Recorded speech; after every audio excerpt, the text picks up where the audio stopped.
Ananda di rumah. Assalamualaikum warahmatullahi wabarakatuh. Baiklah Ananda di rumah, sebelum kita membahas soal tugas yang diberikan Ustazah tadi, Ustazah akan melanjutkan materi kita yang kemarin dulu ya.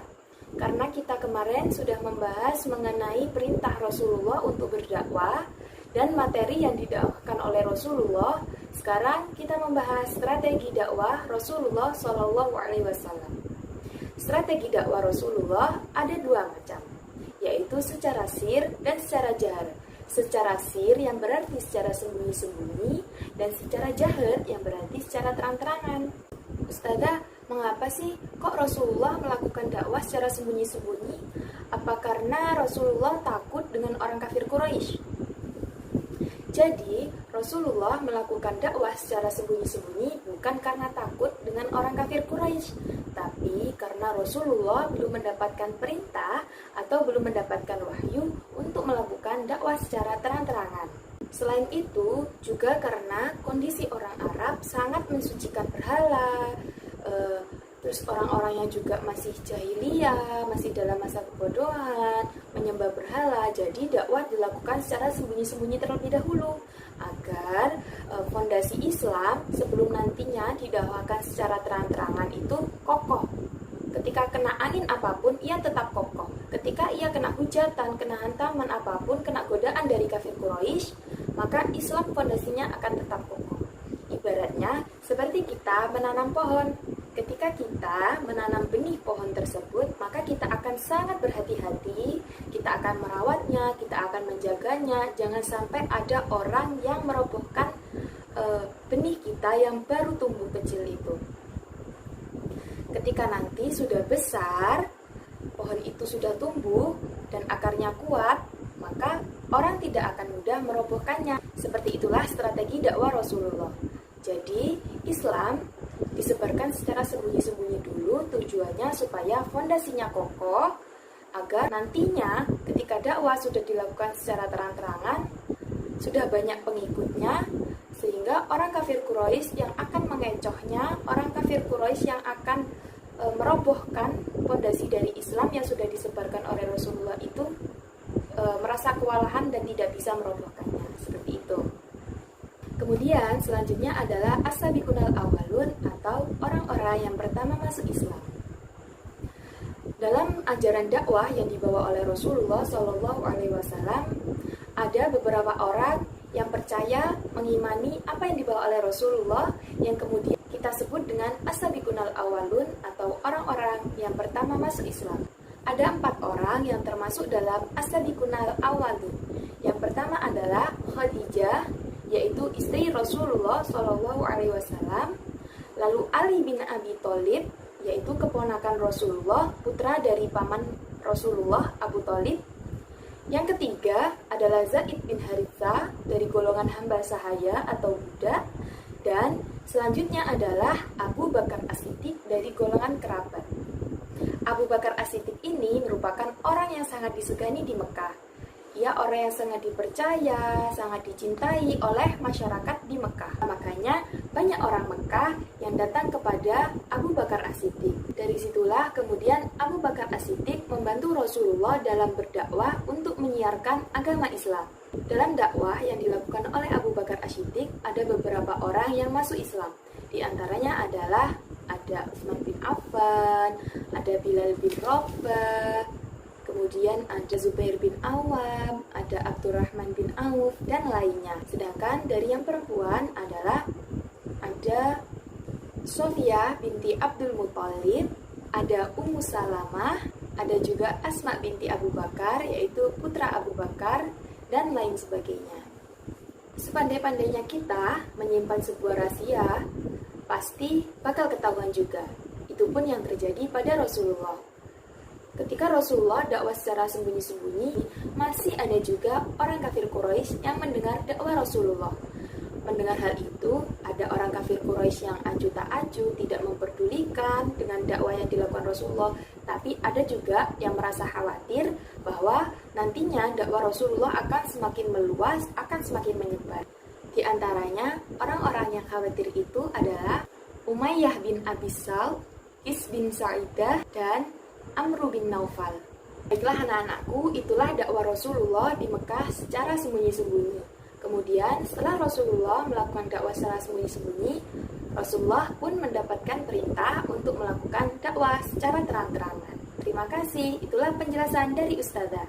Sekarang langsung kita mulai ke pembahasan kita, yaitu soal pilihan ganda. Yang pertama, setelah mendapatkan wahyu yang kedua, Rasulullah menenangkan diri dan kemudian A. Pergi merantau, B. Mengambil wudhu, C. Bertawaf di Mekah, dan D. Berdiam diri di Masjidil Haram. Jawabannya adalah C. Bertawaf di Mekah. Perhatikan nama orang-orang di bawah ini: Umayyah bin Abi Salt, Qis bin Sa'idah, Amru bin Nufail, dan Ali bin Abi Thalib, yang termasuk orang Quraisy yang mengkhawatirkan akan dakwah Rasulullah sebagaimana ditunjukkan oleh nomor C, 1, 2, dan 3. Seperti yang telah dijelaskan tadi oleh Ustazah di atas ya. Selanjutnya adalah nomor 3, paman Rasulullah yang tidak mau masuk Islam karena berpegang teguh pada ajaran nenek moyang. Beliau adalah yang merawat Rasulullah SAW sejak Abdul Muthalib meninggal dunia. Siapakah itu? Jawabannya adalah D. Abu Thalib. Selanjutnya, yang nomor 4 adalah seorang laki-laki yang masuk Islam atas jasa Abu Bakar dan akhirnya dia menjadi menantu Rasulullah adalah, jawabannya adalah D. Utsman bin Affan, yang kemudian ia menjadi menantu Rasulullah karena menikahi dua putri Rasulullah, yaitu Ummi Kulsum dan Ruqayyah, yang kemudian ia digelari dengan Dzun-Nurain atau dua cahaya. Kemudian yang nomor 5, Zaid bin Haritsah termasuk dalam golongan as-sabiqunal awwalun dari golongan hamba sahaya atau budak. B. Jawabannya yang nomor 6, seorang budak yang dimerdekakan oleh Abu Bakar karena disiksa oleh majikannya dan kemudian ia masuk Islam bernama adalah D. Bilal bin Robah. Selanjutnya adalah seorang anak dari paman Rasulullah SAW yang termasuk dalam as-sabiqunal awwalun adalah Ali bin Abi Thalib, yaitu putra dari paman Rasulullah, Abu Thalib. A. Jawabannya ya, yang nomor 7. Yang nomor 8 sekarang, as-sabiqunal awwalun dari golongan perempuan adalah Khadijah binti Khuwailid, D. Istri Rasulullah SAW. Kemudian yang nomor 9, as-sabiqunal awwalun dari golongan tua ialah A. Abu Bakar As-Siddiq, karena Ali bin Abi Thalib adalah dari golongan muda, Khadijah dari golongan keluarga yaitu istri Rasulullah, sedangkan Utsman bin Affan ini masuk Islam ketika pada masa Abu Bakar yang berdakwah, seperti itu. Kemudian yang nomor 10, Warokoh bin Naufal adalah titik-titik Khadijah. B. Saudara sepupu. Warokoh bin Naufal adalah saudara sepupu Khadijah. Nomor 11, wahyu pertama yang diterima Rasulullah adalah Quran Surat Al-Alaq 1-5. Jawabannya adalah C. Kemudian yang nomor 12 adalah seorang perempuan yang masuk Islam atas jasa Abu Bakar adalah Asma. Beliau adalah, siapa sih Asma itu? Jawabannya adalah B. Putri Abu Bakar, karena di belakang nama Asma ada Asma binti Abu Bakar, yang berarti Asma adalah putra Abu Bakar, putri Abu Bakar. Yang nomor 3, yang nomor 13, Rasulullah SAW melaksanakan dakwah secara sembunyi-sembunyi selama 3 tahun. Jawabannya adalah C. Yang nomor 14, nama lain dari Abu Lahab adalah A. Abdul Uzza. Yang nomor 15, Fatimah binti Khattab adalah orang yang pertama masuk Islam dalam dakwah Rasulullah secara sembunyi-sembunyi. Dia adalah saudara Umar bin Khattab sekaligus istri dari C. Sa'id bin Zaid. Sekarang yang nomor 16, Seorang perempuan yang pertama masuk Islam atas jasa Abu Bakar bernama D. Lubabah Ummul Fadl binti Harith. Sekarang yang nomor 17, orang yang pertama masuk Islam biasa dikenal dengan A. As-Sabiqunal Awwalu. Kalau asidik adalah artinya yang membenarkan, Dzunurain dua cahaya, jihad fisabilillah, berjuang di jalan Allah. Jadi jawabannya adalah A. As-Sabiqunal Awwalu. Sekarang yang nomor 18. Yang ditugaskan oleh Allah untuk menyampaikan wahyu adalah malaikat B. Jibril. 19. Waraqah bin Naufal adalah sepupu dari istri Rasulullah yang bernama Khadijah. B. Jawabannya B. Kemudian yang nomor 20, Waraqah bin Naufal adalah seorang pemimpin agama C. Nasrani. Demikian pembahasan soal kita. Terima kasih. Wassalamualaikum warahmatullahi wabarakatuh. Halo Ananda di rumah. Assalamualaikum warahmatullahi wabarakatuh.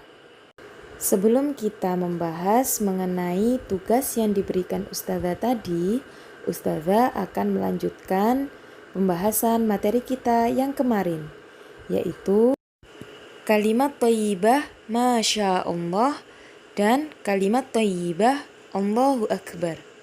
Sekarang marilah kita langsung memasuki ke pembahasan kalimat thayyibah Masya Allah. Kalimat thayyibah Masya Allah artinya adalah atas kehendak Allah.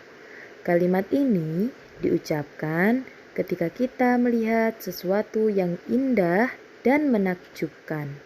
Seperti melihat pelangi yang menakjubkan, melihat pantai yang indah, melihat gerhana bulan yang mengagumkan, atau ketika kita melihat seseorang yang pandai dalam bermain. Itu semua ketika kita melihatnya, maka kita dianjurkan untuk mengucapkan Masya Allah, yang berarti semua yang kita lihat adalah atas kehendak Allah. Lalu, apa bedanya Ustazah antara Subhanallah dan Masya Allah? Kalau sama-sama diucapkan ketika kita melihat sesuatu yang menakjubkan. Jadi, perbedaan antara lafadz Subhanallah dan Masya Allah adalah lafadz Subhanallah diucapkan ketika kita melihat sesuatu yang menakjubkan, dalam tanda kutip, bukan merupakan bentuk kekaguman. Seperti ketika kita melihat petir, melihat badai, itu merupakan sesuatu yang menakjubkan, namun bukan sesuatu yang mengagumkan. Berbeda dengan lafadz Masya Allah. Lafadz Masya Allah diucapkan ketika kita melihat sesuatu yang menakjubkan dan mengagumkan, dan semua itu atas kehendak Allah. Kemudian kalimat thayyibah selanjutnya adalah Allahu Akbar. Allahu Akbar adalah Allah Maha Besar. Kalimat Allahu Akbar biasanya disebut dengan kalimat takbir. Lalu, kapan sih kalimat Allahu Akbar ini diucapkan? Kalimat Allahu Akbar diucapkan ketika azan dan iqomah, ketika kita mengerjakan sholat, ketika kita berzikir dan berdoa kepada Allah, dan ketika kita melihat kebesaran dan keagungan Allah. Mengapa sih kita perlu mengucapkan Allahu Akbar, Ustazah? Kita mengucapkan Allahu Akbar sebagai bukti bahwa kita selalu ingat atas kebesaran Allah dan keagungan Allah.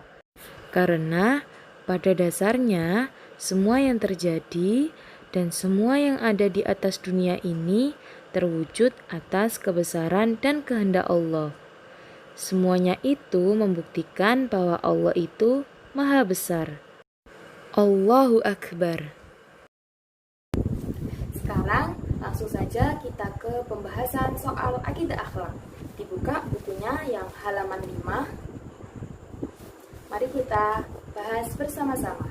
Yang nomor 1, ketika gerakan imam salah, kita tegur dengan ucapan A. Alhamdulillah, B. Masya Allah, C. Astaghfirullah, D. Subhanallah. Jawabannya adalah D. Subhanallah. Kemudian yang nomor 2. Dalam perjalanan ke makam Wali Songo, Aisyah melihat orang cacat. Maka Aisyah mengucapkan D. Subhanallah. Yang nomor 3. Allahu Akbar dalam mengumandangkan azan diucapkan sebanyak berapa kali? Yaitu sebanyak C. 6 kali. Kemudian yang nomor 4, perhatikan pernyataan-pernyataan di bawah ini. 1. Mendengar suara petir. 2. Melihat orang cacat. 3. Melihat kilat. 4. Melihat kepandaian seseorang dalam bermain. Dan 5. Melihat badai. Kalimat Subhanallah diucapkan ketika terjadi peristiwa-peristiwa yang ditunjukkan oleh nomor B 1, 2, 3, dan 5. Yang nomor 5 sekarang. Di tengah perjalanan pulang dari sekolah, Fatimah kehujanan. Saat itu ia melihat kilat. Fatimah mengucapkan C. Subhanallah. Karena melihat kilat berarti ia melihat kekuasaan Allah yang menakutkan. Jadi Fatimah mengucapkan Subhanallah. Kemudian yang nomor 6. Dalam perjalanan rekreasi ke Pulau Dewata Bali, di tengah-tengah lautan, Budi melihat badai ombak yang besar menggulung-gulung. Budi mengucapkan C. Subhanallah, sama seperti nomor 5 ya. Jawabannya adalah C. Subhanallah, karena melihat kekuasaan Allah yang menakutkan. Nomor 7. Ahmad melihat pertandingan sepak bola Piala Dunia. Ketika melihat pemain-pemain sepak bola yang pandai memainkan bola di lapangan hijau, Ahmad mengucapkan Masya Allah. Jawabannya adalah B. Yang nomor 8. Dengan mengucap kalimat Allahu Akbar, maka akan mengingatkan kita kepada A. Kebesaran Allah, karena arti Allahu Akbar adalah Maha Besar Allah. Kemudian yang nomor 9. Perhatikan kalimat-kalimat di bawah ini. 1. Subhanallah. 2. Alhamdulillah. 3. La ilaha illallah. 4. Inna lillahi wa inna ilaihi raji'un. 5. Astaghfirullahaladzim. Yang bukan kalimat tasbih ditunjukkan oleh nomor. Tasbih bacanya seperti apa? Tasbih adalah Subhanallah. Jadi tasbih itu yang nomor 1. Jadi yang bukan kalimat tasbih adalah nomor 2, 3, 4, dan 5. Jawabannya adalah B. Kemudian yang nomor 10. Bacaan yang ada dalam adzan dan iqamah antara lain adalah jawabannya D. Allahu Akbar. Kemudian selanjutnya yang nomor 11. Perhatikan pernyataan-pernyataan di bawah ini. 1. Melihat pemandangan yang indah. 2. Melihat orang cantik. 3. Melihat orang ganteng. 4. Melihat keindahan alam yang diciptakan oleh Allah. 5. Melihat orang kecelakaan. 6. Sadar telah melakukan dosa kepada Allah. Kalimat Subhanallah diucapkan ketika peristiwa-peristiwa yang ditujukan oleh nomor 2, 3, dan 4. Jawabannya adalah B. Kemudian yang nomor 12. Ketika kita melihat kepandaian seseorang dalam bermain sirkus, maka yang kita ucapkan adalah B. Masya Allah. Yang nomor 13. Bacaan takbir itu adalah Allahu Akbar. Itu bacaan takbir. Kemudian yang nomor 14. Perhatikan kalimat-kalimat di bawah ini. 1. Subhanallah. 2. Alhamdulillah. 3. La ilaha illallah. 4. Inna lillahi wa inna ilaihi raji'un. Yang 5. Astaghfirullahaladzim.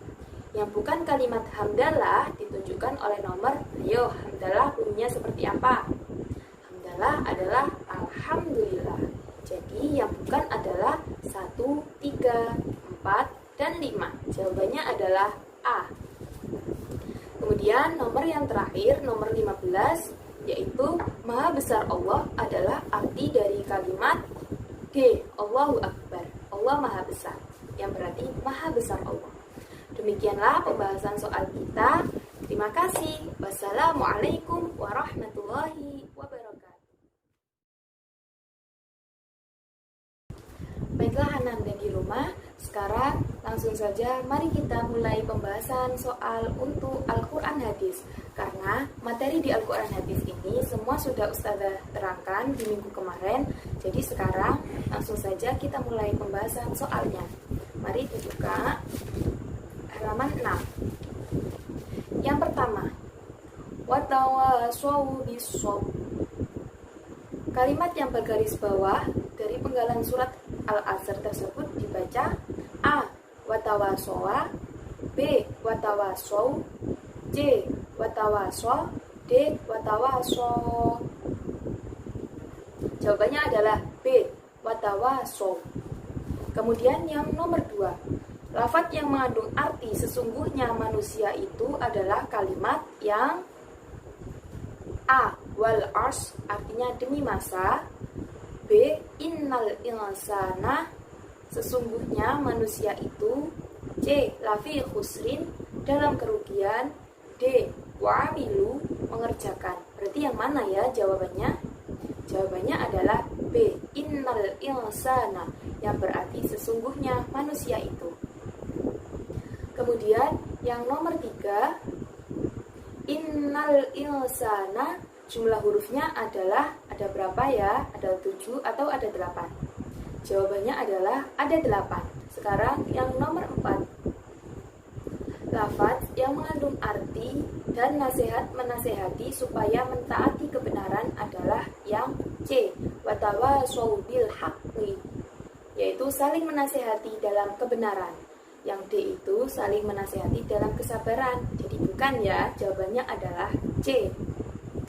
Kemudian yang nomor 5, kata Al-Asr diambil dari ayat yang ke, sudah jelas ya jawabannya, yaitu ayat yang ke-1. Jawabannya jadi A. Kemudian yang nomor 6, kata bil haqqi bila ditulis Arab seperti apa? Jawabannya adalah D. Bil haqqi, D ya. Kemudian yang nomor 7, lafadz yang mengandung arti benar-benar dalam kerugian adalah C. Lafi khusrin, benar-benar dalam kerugian. Sedangkan yang wal asri itu demi masa, wa amilu itu artinya mengerjakan, innal insana adalah sesungguhnya manusia itu. Maka yang benar adalah jawabannya C. Lafi khusrin, C. Kemudian selanjutnya adalah yang nomor 8. Jumlah ayat dalam surat Al-Asr ada berapa ayat ya? Jawabannya adalah ada 3 ayat, yaitu B. Kemudian yang nomor 9, lafadz yang mengandung arti dan nasihat menasehati supaya menetapi kesabaran. Nah, yang ini baru kesabaran. Kalau tadi adalah menasehati dalam kebenaran, sekarang yang kesabaran. Lalu yang kesabaran ini yang mana ya jawabannya? Jawabannya adalah A. Watawasau bis-sabr. Selanjutnya yang nomor 10, surat Al-Asr termasuk surat yang ke C, 103.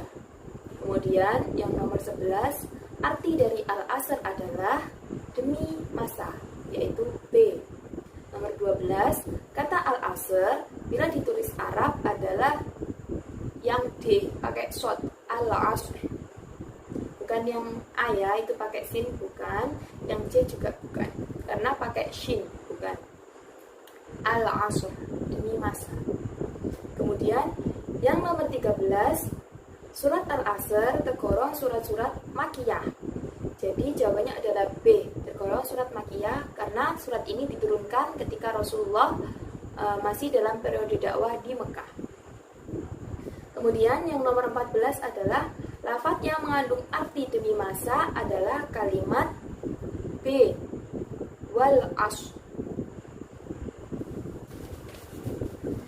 Kemudian selanjutnya yang terakhir nomor 15. Kata lafi khusrin bila ditulis Arab adalah B. Lafi khusrin. Demikian pembahasan materi dari Al-Quran Hadis. Terima kasih. Wassalamualaikum warahmatullahi wabarakatuh. Baiklah Ananda di rumah, sekarang kita langsung ke pembahasan soal fikih. Karena materi fikih sudah Ustazah terangkan di minggu lalu, jadi untuk sekarang langsung saja kita mulai ke pembahasan soalnya. Yang pertama, menurut bahasa, arti akil adalah kecuali titik-titik. A. Berakal, B. Bertemu, C. Mengetahui, D. Memahami. Karena ini kecuali, berarti jawabannya adalah B. Bertemu. Kemudian yang nomor 2, secara umum dikatakan baligh ketika wanita itu sudah berumur kira-kira D. Kira-kira sudah berusia 15 tahun. Kemudian yang nomor 3, perhatikan tanda-tanda di bawah ini. 1. Sempurnanya umur 15 tahun. 2. Nifas. 3. Ikhtilam atau mimpi basah. Yang 4. Haid. Lalu kemudian ciri-ciri seorang anak dikatakan sudah baligh sebagaimana ditunjukkan oleh nomor C, 1, 3, dan 4. Sempurnanya umur 15 tahun, ikhtilam atau mimpi basah, dan haid. Sekarang yang nomor 4. Orang yang akil baligh disebut dengan mukallaf. A. Sebenarnya untuk mukallaf penulisannya adalah mukallaf yang D, bukan yang A. Tapi karena di LKS ini mukallaf, jadi jawabannya adalah A. Dan untuk Ananda di rumah yang menjawab D juga dibenarkan. Sekarang yang nomor 5. Secara bahasa Arab, arti baligh adalah sampai, yaitu berasal dari kata balagha yang berarti sampai. Kemudian yang nomor 6. Akil atau berakal adalah lawan dari kata titik-titik kecuali.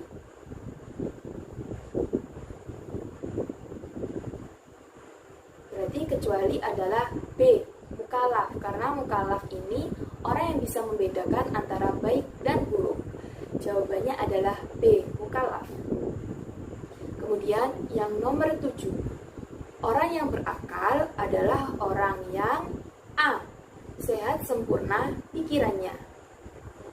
Kemudian yang nomor 8, jika sudah mengalami salah satu dari tanda baligh, maka anak itu wajib mengerjakan sholat 5 waktu. Jawabannya adalah B. Kemudian yang nomor 9, orang gila tidak dikenakan kewajiban sholat 5 waktu karena titik-titik. Karena orang gila akal pikirannya tidak sempurna. Jadi jawabannya adalah A. Kemudian yang nomor 10. Seorang anak sudah dibebani hukum syara jika anak itu baligh atau mukallaf, yaitu sudah bisa membedakan antara yang baik dan yang buruk. Demikianlah pembahasan soal fikih kita. Terima kasih. Wassalamualaikum warahmatullahi wabarakatuh.